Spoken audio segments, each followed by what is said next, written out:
Chaque fois que je pète en ce moment, qu'est-ce que ça pue. Putain. Il y aurait Tati Célie, elle aurait encore crié. Je comprends pas. Les femmes, elles sont toujours en train de râler pour quelque chose. On pète un coup et ça va plus. Changement de sujet de conversation, c'est parti pour une nouvelle vidéo. Aujourd'hui, je vais vous parler un peu de mes installations, des différentes espèces que j'ai au niveau des fourmis. Comme tous les mercredis à 14 h, on parle fourmis. Quoi dire exactement? Au niveau des Messor Barbarus, la colonie, elle explose littéralement. C'est un truc de fou. Tout le Castle Rock, tout le nid Castle Rock, toutes les salles, je ne sais pas si vous vous imaginez comment il est le Castle Rock, ben ce nid-là, toutes les salles, en fin de compte, les fourmis marchent sur le couvain, tellement il y en a. La reine, elle fait que pondre, il y a des grappes d'œufs de fou partout, et vous savez que tonton Snake, de temps en temps, il exagère, hein. C'est vrai, j'avoue. Mais là, je n'exagère pas, c'est un truc de malade. Les fourmis marchent sur les œufs, les larves et les nymphes. C'est une espèce, je rappelle, qui ne fait pas de cocon, mais c'est un truc de dingue. Alors, j'avais remarqué, il y en a qui disent que c'est pas vrai, il y en a qui disent que c'est vrai. Personnellement, est-ce que c'est vrai ou pas? J'en sais rien. Souvent, on a tendance à dire que les Messor Barbarus, comme certaines espèces de France, à partir du moment qu'on les maintient dans un petit nid, elles arrêtent obligatoirement au bout d'un moment de se développer et elles reprennent l'activité si on agrandit le nid. Et d'autres disent, ben non, les fourmis, tant qu'elles peuvent pondre, elles pondent, point barre, basta, si elles n'ont plus de place, elles n'ont plus de place, elles vont continuer à pondre. Alors, moi personnellement, je ne sais pas qu'est-ce qui est vrai, qu'est-ce qui est faux. Moi, je donne mon avis personnel, avec toutes les observations que j'ai pu faire, toutes les colonies de Messor Barbarus que j'ai eues dans le temps, et j'ai certains amis qui en ont eu aussi depuis presque maintenant 10 ans, ben, il faut dire la vérité. Moi, ce que j'ai pu observer, c'est que les fourmis, on parle de Messor Barbarus, hein, qu'on soit sûr. Quand elles sont dans un endroit, dans un nid, et qu'au bout d'un moment, elles manquent de place, la reine arrête de pondre. Et elle pond que très peu pour réguler quand il y a des ouvrières qui meurent de vieillesse, par exemple. C'est ce que j'ai remarqué. Et je connais un ami aussi qui a une colonie depuis plus de 10 ans, qu'il a laissé dans des petits nids, et en fin de compte, elle ne s'est jamais vraiment développée. Il a agrandi, une fois que le nid était plein, je parle. Il a agrandi une extension il n'y a pas si longtemps que ça. La reine s'est mise à exploser au niveau de la ponte. Et il y a eu beaucoup de sexués qui sont venus d'un coup. Parce que la reine, ben, elle a plus de 10 ans maintenant. Et en fin de compte, la colonie a produit d'un coup plein de sexués. Que c'était une colonie de 1000 ou de 2000 ouvrières à la base. Pendant plus de 10 ans. Voilà, après peut-être que c'est faux. Après peut-être que moi, je vous parle juste de mes propres observations. Pour moi, c'est vrai. Les Messor Barbarus se régulent bien en fonction de leur environnement. Moi, quand elles étaient dans le nid, donc le Castle Rock, elles ont fait une grosse croissance et après, au bout d'un moment, elles se sont stabilisées, elles se sont stagnées. Depuis que j'ai rajouté donc le dôme, ça a totalement, littéralement explosé du couvain de malade. C'est un truc de fou et je compte vraiment d'ici très bientôt, il y aura une vidéo là-dessus. Je ne vais pas tarder à attaquer du coup les projets par rapport à cette espèce parce que objectif 2019, je veux que la colonie, non je ne suis pas en train de t'agresser, je suis juste surexcité, pas dans le sens que toi tu le comprends. Bon, on va s'arrêter là. La colonie d'ici 2019, elle va littéralement exploser. On va envoyer du lourd. On va envoyer du très lourd. La gêne, elle va s'arracher le trou du cul à faire que pondre. Ça, je vous le garantis. Je vais mettre des tuyaux de raccord de partout. J'ai un petit projet de malade. Je vous en parlerai un peu plus tard quand ça se sera concrétisé. Une autre colonie qui explose en ce moment, une fois que j'ai bien compris comment ça fonctionnait, ça explose littéralement, ce sont les Crématogastères scutellaris, réputées assez difficiles la première année et elles ont tendance à exploser la deuxième année. Moi personnellement, la reine, elle a un peu moins d'un an, voilà, parce que c'est octobre, je crois, les essaimages de crémato, plus ou moins octobre. Il me semble, dans le sud de la France, je crois que c'est ça. La reine n'a pas encore tout à fait un an actuellement. Le fait de laisser les Crématogastères dans un endroit hyper sec, sans une goutte d'eau dans le nid, et le fait de chauffer à la toque, quand je vous parle de chauffer à la toque, nous sommes dans de petites températures de 26-27 degrés. Juste avec abreuvoir dans l'aire de chasse où tous les jours je mets des gouttes d'eau dans l'aire de chasse, je nourris beaucoup insectes. Insectes toujours décongelés, voilà, des grillons, des choses comme ça décongelés.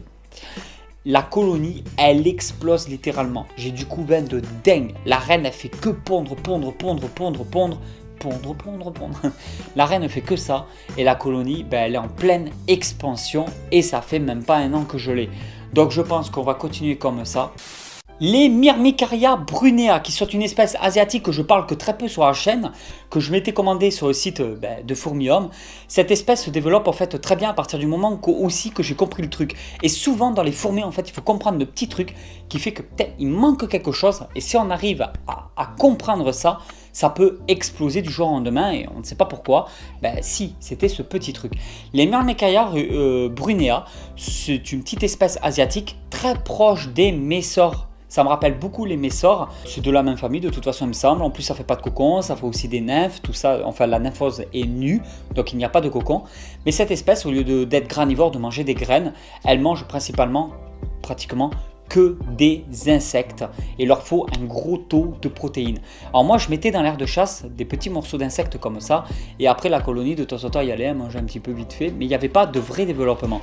J'ai remarqué deux choses avec cette espèce d'après mes observations personnelles. Déjà dans un premier temps il leur faut quand même une certaine hygrométrie, donc il ne faut pas oublier de remplir un petit peu la réserve d'eau du tube ou du nid pour pouvoir avoir une certaine hygrométrie. Sans que ce soit une pataugeoire, il faut quand même qu'il y ait une certaine hygrométrie.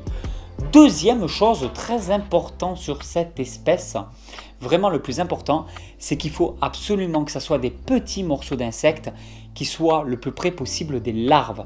Parce qu'en fin de compte, cette espèce, elle va récupérer donc des petits morceaux d'insectes qu'elle va mettre directement dans le couvain sur les larves et ces larves qui vont se nourrir à même le morceau d'insecte.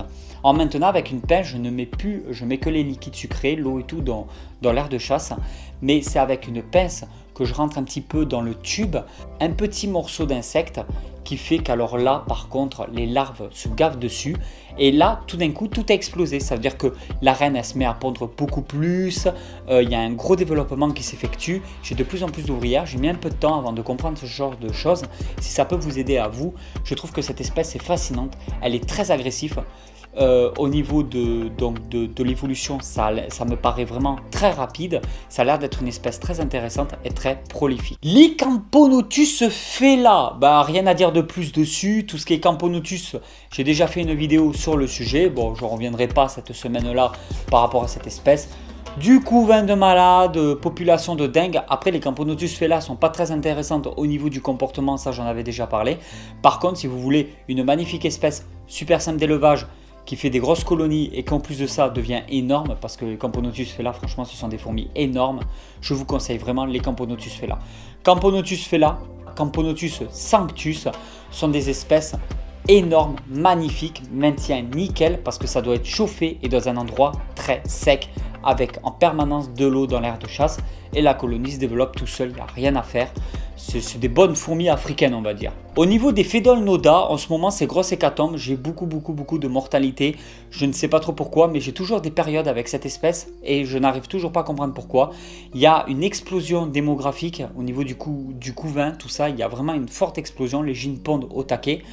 Et je me retrouve peut-être 5-6 mois plus tard avec une grosse hécatombe, comme si en fait toutes ces ouvrières étaient en fin de vie, je ne comprends pas pourquoi, et je perds énormément de ma colonie d'un coup, et après ça refait un cycle, etc. etc. Pourquoi, je ne sais pas, j'essaie de varier le maximum au niveau de l'alimentation, mais je n'arrive pas à cerner le problème. Si vous avez des idées, vous pouvez toujours me les mettre dans les commentaires. Camponotus nicobarensis, elle s'était arrêtée de pondre, j'avais eu quelques soucis avec, là ça a l'air de reprendre, je n'ai pas de mortalité, il y a quelques larves, un peu de couvain, voilà. La gyne est toujours aussi belle, c'est une espèce magnifique, mais très peu je trouve intéressante au niveau du comportement pour le moment. Peut-être plus tard sur des colonies plus populeuses, à mon avis c'est possible que la colonie soit beaucoup plus intéressante. Camponotus crantatus pour moi c'est probablement l'une des meilleures Camponotus qu'on peut trouver en captivité au niveau du comportement. La taille, le comportement et tout c'est hyper agressif, ça devient énorme, c'est vraiment le top du top. En plus c'est une fourmi de chez nous, c'est une fourmi européenne, on en trouve dans plusieurs endroits d'Europe, surtout dans le sud et dans le sud de la France. J'ai des gros projets qui doivent arriver, soyez patients. Là je profite comme il fait beau de faire pas mal de sorties en nature. D'ailleurs j'ai fait pas mal de sorties fourmis en nature qui vous a beaucoup plu. N'hésitez pas, vous pouvez revenir voir les anciennes vidéos de la chaîne, il n'y a aucun souci. Il y a plus de 520 vidéos sur cette chaîne YouTube et normalement vous êtes censé trouver plus ou moins votre bonheur. Une petite pause pour la question du jour. Je l'avais déjà posée il y a très longtemps. Maintenant, on est toujours de plus en plus nombreux. Chaque jour, il y a des nouvelles personnes qui s'abonnent. J'ai toujours pas compris pourquoi. Il y a des nouvelles personnes qui s'abonnent sur la chaîne tous les jours. Déjà, je vous remercie à ceux qui viennent d'arriver. Je suis curieux tout simplement de savoir si vous avez chez vous des animaux. Peu importe les animaux, je veux savoir qu'est-ce que vous avez chez vous. Et ben vraiment, ça m'intéresse d'avoir une idée des animaux avec qui vous vivez chaque jour. Peut-être que tu vis avec un cochon qui s'appelle porcinet, peut-être que tu as des chevaux, peut-être que tu as des piranhas, peut-être que tu as des petits lapins béliers qui sont trop mignons. Alors dites-moi en commentaire tous les animaux que vous possédez chez vous, ou tout simplement si vous n'en avez pas, ben les raisons pourquoi vous n'avez pas d'animaux. Mais pourquoi tout ça, c'est dans les commentaires dans la description. N'oubliez pas, je lis tous les commentaires. Et je réponds à l'air de rien, pas mal d'entre vous. À bientôt dans l'espace commentaires. Il me tarde de vous lire. Et voilà tout le monde, j'espère vraiment que cette vidéo vous a plu. Si cette vidéo vous a plu, vous pouvez toujours la partager sur les réseaux sociaux. Laissez un petit commentaire des familles. Il y a quelques liens dans la description qui pourraient peut-être vous intéresser. Et je vous dis à très vite, mais très vite, ça veut dire vendredi à 20 h pour une nouvelle vidéo. Allez tout le monde, ciao ciao.